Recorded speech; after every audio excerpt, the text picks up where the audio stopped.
ரஷ்ய அரசாங்கம் உக்ரைனுக்கு எதிராக ஒரு மிகப்பெரிய வெற்றியை சத்தமே இல்லாம பதிவு செஞ்சிருக்காங்க.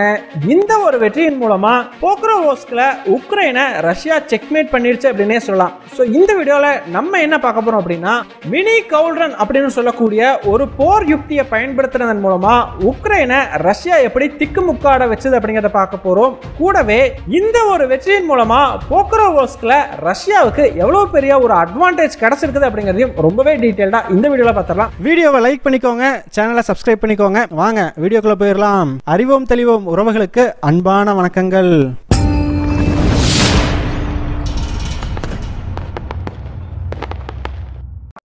முதல் விஷயமா, ரஷ்யாவுக்கும் உக்ரைனுக்கும் இடையிலான போர்ல ரஷ்ய படைகள் மினி கவுல்ரான் அப்படிங்கிற ஒரு மிலிட்டரி ஸ்ட்ராட்டஜியை பயன்படுத்தினதன் மூலமா உக்ரைனோட உக்லடார் அப்படிங்கிற பகுதியில ரொம்பவே முக்கியமான ஒரு வெற்றியை பதிவு செஞ்சிருக்கிறாங்க.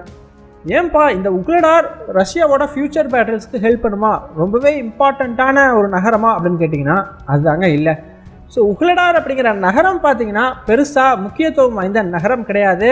காரணம், கடந்த ஒரு வருடத்துக்கு முன்னாடியே இதே உக்லடார் நகரத்தை ரஷ்ய அரசாங்கம் கேப்சர் பண்ணியிருந்தாங்க. ஸோ அப்போது ரஷ்யாவுக்கு ரொம்ப முக்கியத்துவம் வாய்ந்த நகரமாக இந்த உக்லடார் இருந்துச்சு.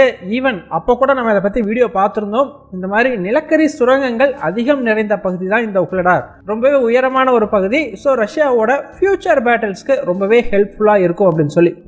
ஆனால் அந்த சமயத்தில் உக்ரைன் படைகள் நடத்தின ஒரு கவுண்டர் அஃபென்சிவின் விளைவா ரஷ்ய படைகள் உக்லடார் பகுதியிலிருந்து பின்வாங்க வேண்டிய ஒரு சூழ்நிலை உருவாகி இருந்தது. ஸோ இந்த சம்பவம் நடந்து இப்போ கிட்டத்தட்ட ஒரு வருஷம் முடிஞ்சிருச்சு இல்லையா.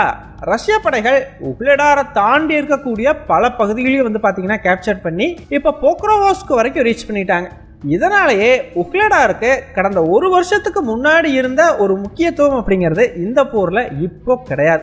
ஈவன் உக்ரைன் படைகளுக்கான சப்ளை ரூட் கூட பார்த்தீங்கன்னா உக்லடார் வழியா எதுவுமே கிடையாது. ஸோ சப்ளை ரூட் இருந்தா கூட அதை கட் பண்றதன் மூலமா உக்ரைன் வந்து கொஞ்சம் திணறடிக்கலாம் அப்படின்னு சொல்லலாம். ஸோ அது கூட இப்போ உக்லடார்ல இல்லை. ஆனால் ஒரு வருஷத்துக்கு முன்னாடி உக்லடார் ரொம்ப பெரிய ஒரு சப்ளை ரூட்டா வந்து உக்ரைனுக்கு ஹெல்ப் பண்ணிக்கிட்டு இருந்தது. சரி, அப்புறம் எதனால இது ரொம்பவே முக்கியமான வெற்றி அப்படின்னு சொன்னேன் அப்படின்னு கேட்டீங்கன்னா, ஆக்சுவலா ரஷ்ய படைகளை பொறுத்த வரைக்கும் உக்ரைனை இந்த உக்லடார் பகுதியை வச்சு போக்ரோவோஸ்க்ல செக்மேட் பண்ணிட்டாங்க அப்படின்னு தாங்க சொல்லணும். ஏப்பா உக்லடார் எங்கேயோ இருக்கு, போக்ரோவோஸ்க் எங்கேயோ இருக்கு, ரெண்டுக்கும் நடுவில் கிட்டத்தட்ட 50 கிலோமீட்டர் அளவுக்கு ஒரு டிஸ்டன்ஸ் அப்படிங்கிறது இருக்கு. ஸோ உக்லடாருக்கும் போக்ரோவோஸ்க்கும் அப்படி என்ன சம்பந்தம் அப்படின்னு கேட்டிங்கன்னா, ஒரு நிமிஷம் யோசிச்சு பாருங்க. ரஷ்யாவுக்கும் உக்ரைனுக்கும் இடையில ரொம்ப முக்கியமா இப்ப சண்டை நடக்கக்கூடிய பகுதிகள் எது அப்படின்னு கேட்டா எல்லோருமே டக்குன்னு போக்ரோவாஸ்க், லியூஹான்ஸ்க், குர்ஸ்க் இந்த 3 பிராந்தியத்தையும் தான் சொல்லுவாங்க. ஆனா இந்த 3 பகுதிகளுக்கும் சம்பந்தமே இல்லாம ரஷ்ய அரசாங்கம் பாத்தீங்கன்னா ஒரு 2-3 வாரத்துக்கு முன்னாடி உக்லடார்ல செகண்டரி அஃபென்சிவ்ங்கிறத ஆரம்பிச்சாங்க. ஸோ அப்போ பார்த்தீங்கன்னா எல்லாத்துக்குமே தோணி இருக்கும், ஏன்பா சண்டை எங்கேயோ வந்து முக்கியமான சண்டைகள்லாம் அங்கே நடந்துகிட்டு இருக்கும் பொழுது அதை விட்டு போட்டு சம்பந்தமே இல்லாமல் இந்த உக்லடாரில் ஒரு செகண்டரி அஃபென்சிவை ரஷ்யா எதுக்காக ஆரம்பிக்கணும்னு சொல்லி. ஸோ நம்ம கூட இப்போ ஒரு வீடியோவில் டீட்டெயில்டாக பார்த்துருந்தோம். இந்த மாதிரி உக்லடாருக்கு போக்ரோவாஸ்க்கு பயன்படுத்துறதுக்காக உக்ரைன் வச்சிருந்த ரிசர்வ் படைகளை உக்லடாரை நோக்கி திருப்ப வைக்கிறதுக்காக தான் ரஷ்யா உக்லடார் மேலே ஒரு தாக்குதலை நடத்துகிறாங்க அப்படின்னு சொல்லி. ஆனால் ரஷ்ய அரசாங்கம் பார்த்தீங்கன்னா அதுக்கும் ஒரு படி மேலே போய் யோசிச்சிருக்கிறாங்க. என்ன பண்ணியிருக்கிறாங்க அப்படின்னா, இப்போ இந்த போக்ரோவோஸ்க் ஃப்ரண்ட் லைன் இருக்கு பார்த்தீங்களா, அங்கே போக்ரோவோஸ்கினுடைய வடக்கு பகுதி, கிழக்கு பகுதி இந்த 2 சைடுமே ரஷ்ய படைகள் நிலைநிறுத்தப்பட்டிருக்கிறாங்க. இப்போதைக்கு போக்ரோவோஸ்க்ல ஓப்பனா இருக்கிறது தெற்கு பகுதியும் மேற்கு பகுதியும் மட்டும்தான். ஸோ ஆப்வியஸ்லி மேற்கு பகுதி அப்படிங்கிறது உக்ரைன் அந்த கியோவை நோக்கி இருக்கக்கூடிய பகுதி. அந்த இடத்த ரஷ்யானால கவர் பண்ண முடியாது. ஸோ தெற்கு பகுதியை மட்டும்தான் இன்னும் ரஷ்யா வந்து இவங்க சைடுல இருந்து கவர் பண்ணாம வச்சிருக்கிறாங்க. ஆனால் ஒரு 2 வாரத்துக்கு முன்னாடி பார்த்தீங்கன்னா ரஷ்யா வேக வேகமாக வடக்கு பகுதியிலிருந்து போக்ரோவோஸ்க் நோக்கி முன்னேறி வந்துகிட்டே இருந்தாங்க. ஆனால் டக்குன்னு ஒரு கட்டத்தில் ஒரு 10 கிலோமீட்டர் டிஸ்டன்ஸில் போக்ரோவோஸ்க் இருக்கும் பொழுதே முன்னேறுவதை அப்படியே வந்து நிறுத்திட்டாங்க. ஸோ அந்த 10 கிலோமீட்டர் டிஸ்டன்ஸ்ல இருந்தே இப்போ போக்ரோவோஸ்க் மேலே தொடர்ந்து ட்ரோன் தாக்குதல் அப்படிங்கிறத ரஷ்யா டெய்லியுமே நடத்திக்கிட்டு இருக்குது. ஸோ இப்படிப்பட்ட ஒரு சூழ்நிலை இருக்கும் பொழுதுதான் ரஷ்ய அரசாங்கம் ஒரு செகண்டரி அஃபென்சிவ் அப்படிங்கிறத உக்லடாரில் ஆரம்பிக்கிறாங்க. ஸோ அதன் மூலமா உக்ரைனுக்கு 2 ஆப்ஷன் அப்படிங்கிறத போக்ரோவோஸ்க்ல கொடுக்குறாங்க. ஒன்னு, உக்ரைன் வைத்திருக்கக்கூடிய ரிசர்வ் படைகளை உக்லடாருக்கு அனுப்பி உக்லடாரை ரஷ்யா கிட்ட இருந்து காப்பாத்துறது. ஸோ அப்படி பண்ணாங்க அப்படிங்கும் பொழுது பொக்ரோவோஸ்கில் உக்ரைன் படைகளினுடைய எண்ணிக்கை அப்படிங்கிறது குறையும். ஆட்டோமேட்டிக்காக அது ரஷ்யாவுக்கு பொக்ரோவோஸ்க்கு மேலே தாக்குதல் நடத்துறதுக்கு ஈஸியாக இருக்கும். ஸோ ரெண்டாவது ஆப்ஷன் என்ன அப்படின்னு பார்த்தீங்கன்னா, உக்லடார் ரஷ்யாவுக்கு போனால் போயிட்டு போகுது, நான் என்னோட ரிசர்வ் படைகளை எல்லாம் பொக்ரோவோஸ்க்லேயே வச்சுக்கிறேன், இது எனக்கு ரொம்ப முக்கியமான பகுதி, ஸோ நான் இங்கே வந்து ரஷ்யா கூட ஒரு பயங்கரமான பேட்டில் வந்து ஃபேஸ் பண்ணிக்கிறேன் அப்படிங்கிற மாதிரியான ஒரு டெசிஷன்.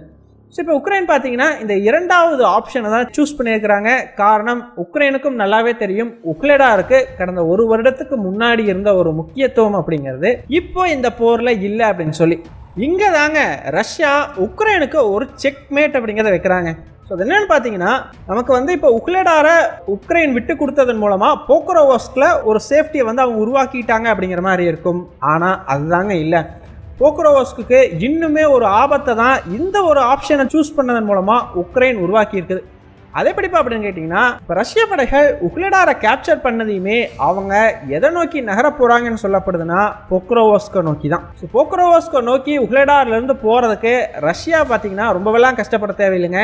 ஏன்னா பொக்ரோவோஸ்கினுடைய தெற்கு பக்கம் இருக்கக்கூடிய ரொம்ப ஸ்ட்ராங்கான ஒரு இடம் அப்படின்னா இந்த உக்லடார் தான். அதையவே இப்போ ரஷ்யா வீழ்த்திட்டாங்க. நீ அடுத்ததா செல்விடோன், உக்ரைன்ஸ்க் இந்த மாதிரி ஒரு 2-3 சின்ன சின்ன இடங்கள் மட்டும்தான் உண்டு. ஆக்சுவலாக ரஷ்யா எந்த அளவுக்கு பிளான் பண்ணியிருக்கிறாங்கன்னா, இந்த உக்லடார்ல செகண்டரி அஃபென்சிவ் ஆரம்பிச்ச அதே சமயத்தில் செல்விடோன், உக்ரைன்ஸ்க் மாதிரியான இன்னும் 3 பகுதிகளில் ரொம்ப அங்க இருக்கக்கூடிய ரஷ்ய படைகளை ஸ்ப்ரெட் ஆகி அங்கேயும் ஒரு அஃபென்சிவை ஸ்டார்ட் பண்ண சொல்லி ஒரு உத்தரவை பிறப்பிச்சிருந்தாங்க. இதை பற்றியுமே நம்ம வீடியோவில் டீட்டெயில்டாக பார்த்துருந்தோம். இப்போ அதில் பார்த்தீங்கன்னா ஆல்ரெடி உக்ரைன்ஸ்க் அப்படிங்கிறது கிட்டத்தட்ட ரஷ்யாவினுடைய கைகளுக்குள்ளே போன வாரமே விழுந்துட்டு தான் வந்து செய்திகள் வெளியாகி இருந்தது. ஸோ அப்படி இருக்கும் பொழுது இப்போ உக்லடாரை தாண்டி வரக்கூடிய ரஷ்ய படைகளுக்கு பெருசாக எதிர்ப்பு அப்படிங்கிறது இருக்காது. அவங்க செல்விடோன் இன்னும் ஒரு 2-3 பகுதிகளை தாண்டினாங்க அப்படின்னா அவங்க நேரு பொக்ரோவோஸ்கில் வந்து தான் நிற்பாங்க. நான் முன்னாடியே சொல்லியிருந்த மாதிரி இப்போதைக்கு பொக்ரோவோஸ்கில் ஓப்பனாக இருக்கக்கூடிய இடம் எதுன்னு பார்த்தீங்கன்னா தெற்கு பகுதியும் மேற்கு பகுதியும் மட்டும்தான். ஸோ கிழக்கு வடக்கு பகுதிகளில் ரஷ்ய படைகள் ஆல்ரெடி நின்றுட்டு இருக்கிறாங்க. இப்போ உக்லடார்லேருந்து புறப்பட்டிருக்கக்கூடிய ரஷ்ய படைகள் பொக்ரோவோஸ்கை ரீச் பண்ணாங்க அப்படின்னா அவங்க இந்த தெற்கு பகுதியை கவர் பண்ணிடுவாங்க.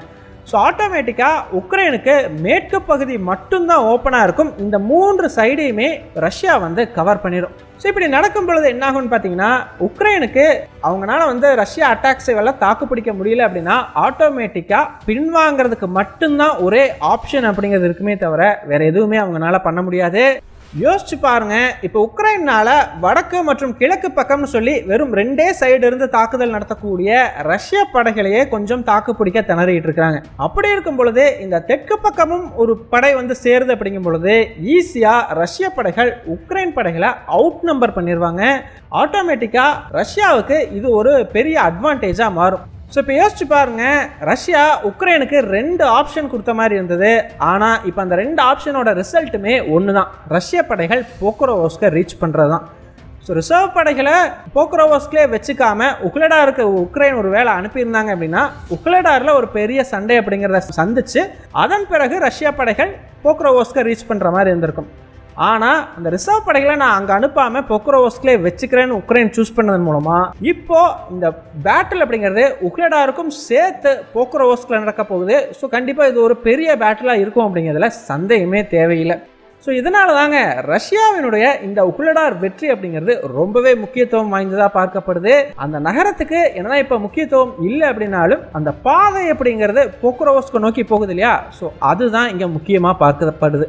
ஸோ ரெண்டாவது முக்கியத்துவம் என்ன அப்படின்னு பார்த்தீங்கன்னா, கடந்த 2015க்கு பின்னர் ரஷ்யா முதல் முறையாக மினி கவுல்ரன் அப்படின்னு சொல்லக்கூடிய ஒரு மிலிட்ரி ஸ்ட்ராட்டஜியை பயன்படுத்தி உக்லடாரில் ஜெயிச்சிருக்கிறாங்க.